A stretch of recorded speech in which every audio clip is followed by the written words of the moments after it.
I know, General, that you're aware of the more than 1,000 women who shed stories on Fill Your Boots, which is a social media account about being raped and abused and harassed.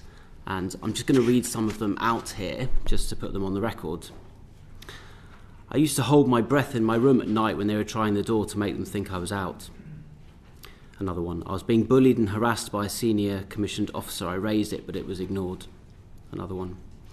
A sergeant kicked me to the floor, pinned me down, acted out a sex act on me in front of a warrant officer. Nothing was ever done. There's another one. I was coming back from the toilet one day when a bloke came out of the showers, pinned me against the wall, dropped his towel and told me that he knew exactly what I needed. It goes on. You know, one time I hadn't locked my door. The man walked in, looked me dead in the eyes and smiled at me. When I didn't smile back, he moved towards me until I yelled at him to get out. Thankfully, he did leave, but then nothing was ever done.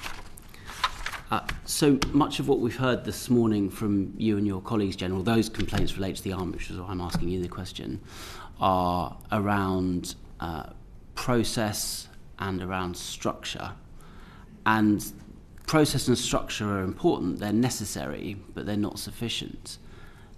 These allegations, if proven true, are really, to get to the heart of the matter, are about command and about leadership. They're a command and a leadership responsibility. And I think you, in your responses to these, you said that that senior ranks might have even been actively complicit in those cases.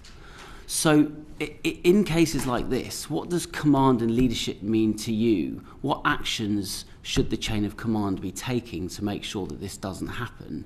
And should that involve, frankly, removing people, sacking people from service for acts like this? Is this not the only way to deal with this kind of behaviour? Thank you. Like you, I can tell by the way you're reading those stories how upset they make you feel, how angry they make me feel, how ashamed I am as the head of the army that those are what our soldiers are reporting. I mean, I share probably, we've soldiered together, we know what this feels like. So I come at this from a position of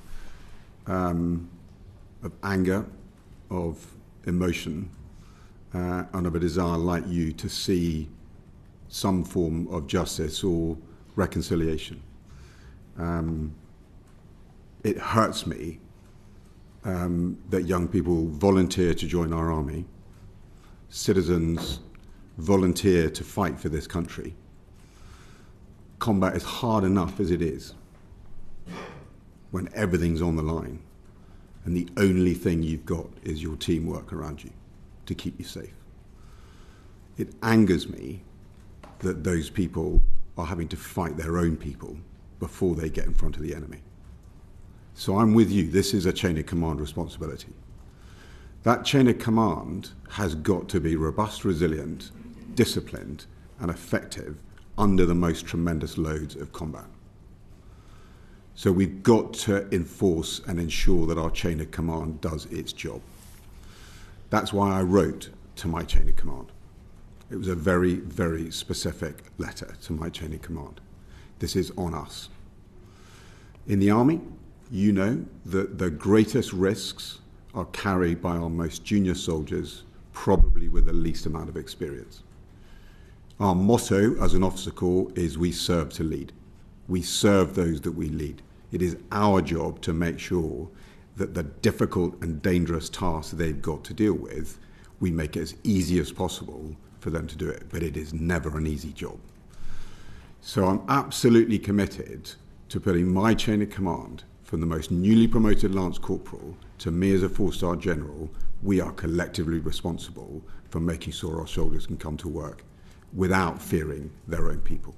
So there are a whole raft of measures that were already underway through the service inquiry into Jaisley Beck's tragic death, as well as reflections of the testimonials we heard, which aren't just from the Army, they're from across all the services, both veteran and current. And we've got to onboard that. But that's why I said it's my chain of command. How many, sorry to cut you off, but how many people have been sacked in the Army in the last 4 years, say, because of allegations like this? In terms of the... So I can give you overall, so there's over 100 people that have been kicked out of the armed forces for either sexual offending, unacceptable sexual behaviours or sexual relationships between trainees and...